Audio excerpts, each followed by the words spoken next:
Bonjour à vous, on pivote, hop, et on arrive en live, en direct, pour ceux et celles qui me voient pour la première fois. Bonjour, je m'appelle Corinne Novak, je suis experte en Emotional Mastery, l'art d'être maître dans la maîtrise émotionnelle. Je profite de cet endroit magique et du printemps qui montre son nez. Regardez, tout devient vert, ça pousse, ça pousse, ça pousse. Pour vous parler de ce sujet-là qui m'a interpellée ces derniers jours, comment être sûr que son accompagnement fonctionne.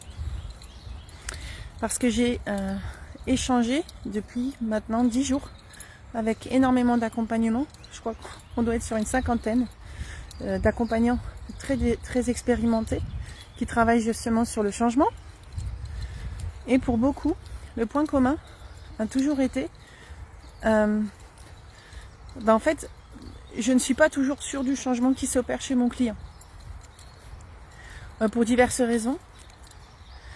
Et ça a été une vraie ouverture pour moi, puisqu'en fait, quand j'accompagne, et notamment avec l'Emotional Mastery, vous savez que je pratique le coaching émotionnel intégratif, et bien le changement dans le coaching émotionnel intégratif, on voit quand il fonctionne. On le voit chez son coaché, chez son client, appelez-le comme vous voulez. Et il y a vraiment cette question-là qui est, quels critères sont pris en compte pour voir et comprendre le changement? Et c'est une vraie question que je vous pose. Comment est-ce que vous remarquez que ce que vous faites avec votre coaché fonctionne? Comment est-ce que vous remarquez que il va se passer la transformation que vous voudrez qu'il se passe? Je parle de émotionnellement parlant.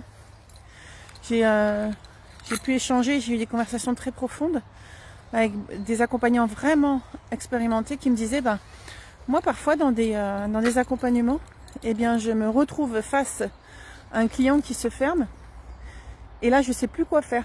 Alors j'essaye des trucs, je fais des ruptures de pattern, j'ai d'autres méthodes, d'autres outils, ok. Mais en fait j'essaye puisqu'en fait je n'arrive pas à passer sur le chemin, en tout cas sur le sujet qu'on devrait travailler, donc j'essaie d'autres choses. Mais j'y vais un peu à tâtons. En gros, c'est comme si j'essaye un truc pour pas ne rien faire puisque je ne sais pas quoi faire.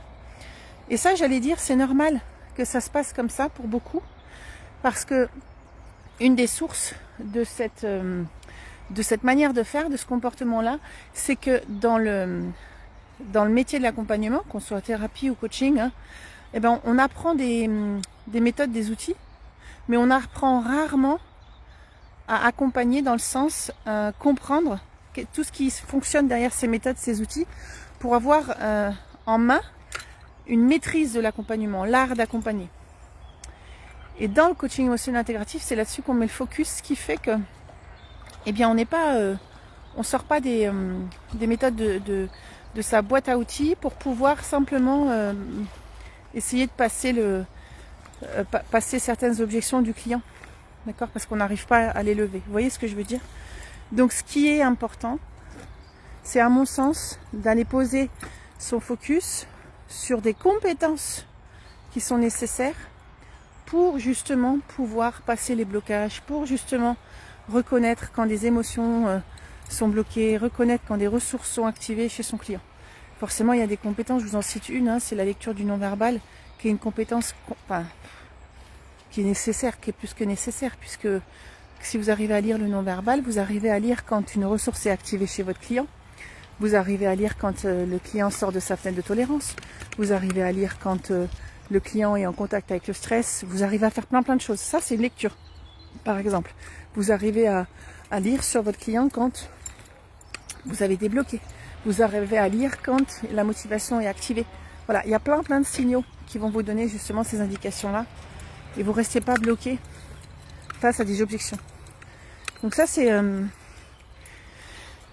sujet que j'aimerais aborder avec vous.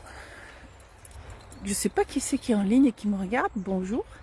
Donc, il y a cette question-là qui est, au final, comment j'apprends? Salut Violaine. Comment j'apprends? Est-ce que j'apprends que avec des méthodes et des outils séparés les uns des autres? et au final j'arrive pas à faire le lien, ou est-ce que j'apprends de manière intégrative? Et donc là l'idée c'est tout ce que j'ingère comme information, j'arrive à le lier directement parce que j'ai compris tout ce qui fonctionne en fait. J'apprends en espèce de posture méta. Voilà, dites-moi comment ça vous parle. C'est ce qu'on apprend dans le parcours Emma. Et je pense que avant de multiplier les méthodes et les outils, il serait beaucoup plus nécessaire d'apprendre à la maîtrise de faire, l'art d'accompagner. Voilà.